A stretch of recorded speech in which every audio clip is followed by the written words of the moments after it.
Iron Man 3 is an enjoyable movie.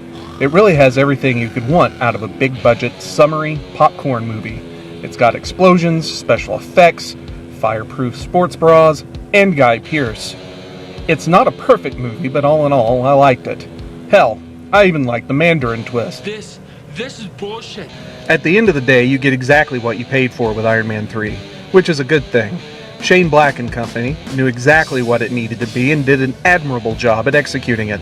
On a purely fundamental level, there's nothing to fault it for. But this is the internet, and purely fundamental is for the birds. Nitpicking's all the rage. And there is one nit that's been picking away at me since I watched Iron Man 3 for the first time. How'd he power all those suits? Okay, backstory. Iron Man is Tony Stark, a guy who, by all intents and purposes, should be dead. The only reason he isn't is because of something called an arc reactor. It's a magic little box in his chest that keeps shrapnel from puncturing his heart. It also produces a near infinite quantity of free energy.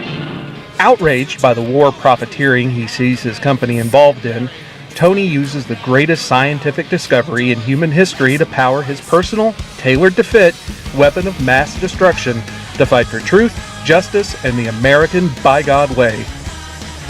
Now, as ridiculous as that sounds, I've no problem with it, and neither should you. Iron Man is a comic book character. He's not from our universe. The rules that govern our existence do not hold sway over Tony Stark, but it's important to remember that universes do have rules. And whoever you are, be you Joe Schmo watching a video in Hoboken, Hell no, babe! No, bitch, what's wrong with you, girl? or that spicy little tomato that discovered how to turn plants into bombs in Iron Man 3, you have to adhere to those rules. Granted, the consequences of non-compliance are radically different for us. Say we want to travel faster than the speed of light. Now we can't just go out there and do it all willy-nilly because it's all of a sudden more convenient. If we traipse too close to a black hole, we're fucked. No two ways around it.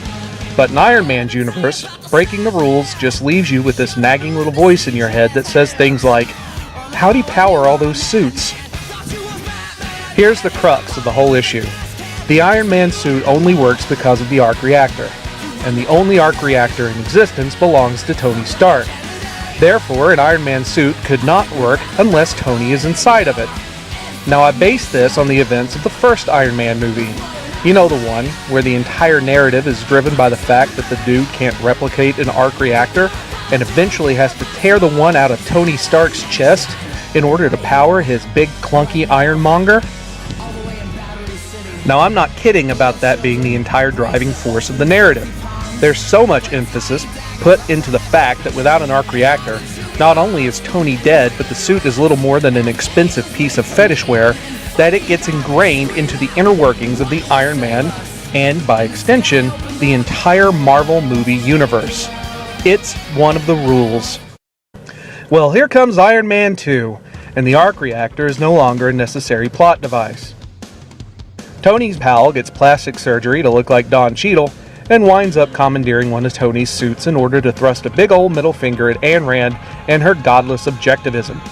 Now notice the distinct lack of an arc reactor in Rhodey's possession. For some reason, this didn't bother me either.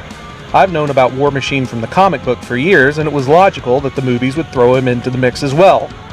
But that doesn't negate the fact that according to the rules of this universe, Rhodey should have never been able to get in the suit in the first place.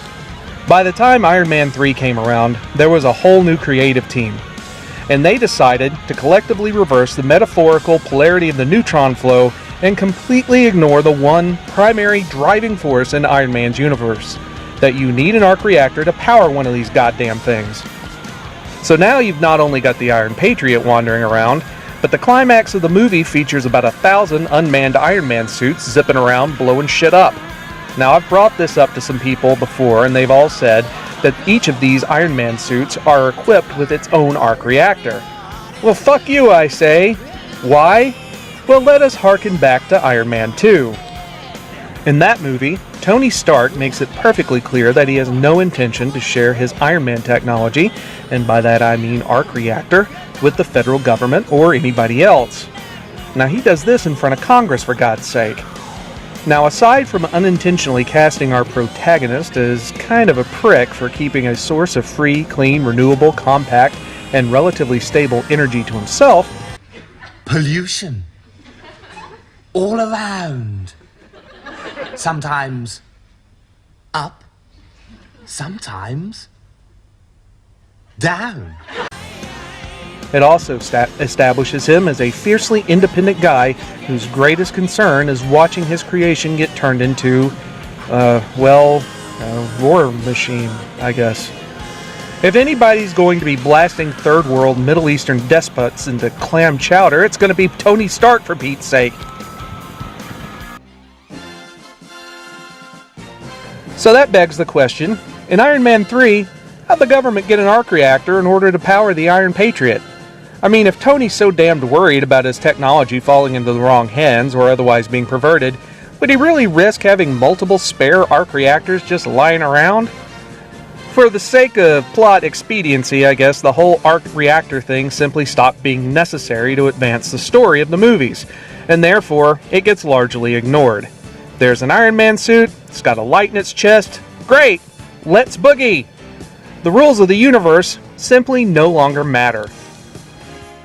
This is what bothered me about Iron Man 3, and for the most part, every other reboot, remake, and reimagining that's been produced in the last 10 years or so.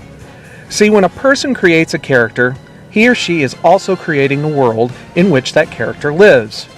The rules of that world dictate how that character acts and the decisions that he or she has to make. Now, in real-life dramas, that's not such a big deal. By and large, they take place in our universe.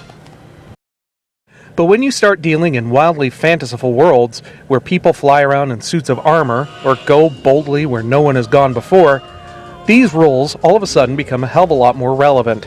Without a reason for these characters to be able to do all these things that are so far outside of our day-to-day reality, we find it hard to buy them as real people that we should give a turkey about. See, the rules ground us, and they allow us to say things like, oh, alright, in Captain Kirk's reality, you have to be relatively close to something in order to use the transporter. That makes sense. Everything that's happening, well, it's bullshit, but there's pseudoscience being bandied about, and that helps me accept it and suspend disbelief. Now, this is a fundamental rule of the Star Trek universe. It's based in science. Phony, made-up science, but science nonetheless. The new Star Trek movies decided to say fuck it to all the rules and replace them with explosions. Now, you call it nitpicking, I call it disrespect for the original creation. These new movies simply don't exist in the same universe as the originals. They can't.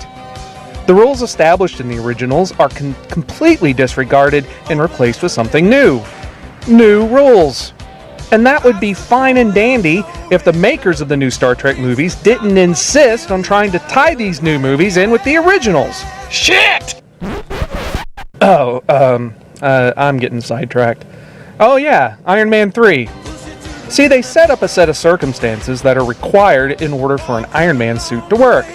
They established the character of the man who created the arc reactors as someone who just wouldn't go around and share that technology with the government. Well, I mean, unless something major happened. Something that fundamentally changed how the character's world was working. I don't know, maybe then he'd have a change of heart. Nothing's been the same since New York. So last time you got a good night's sleep. When can we talk about New York? That giant wormhole? You know that's a one-way trip.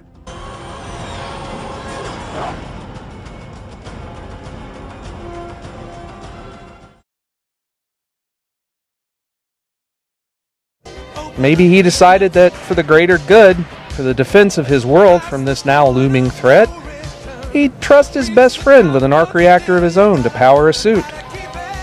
And maybe he'd go on a binge and build about 1,000 other suits and the arc reactors to power them. Maybe he's afraid. Maybe he's afraid that if and when a repeat of what happened takes place again, he alone wouldn't be able to stop it. What if he almost died the last time? And what if the makers of these movies thought it was best just to have all that buried in the subtext? Maybe they just didn't feel like it was necessary to spell it all out. I should really stop nitpicking.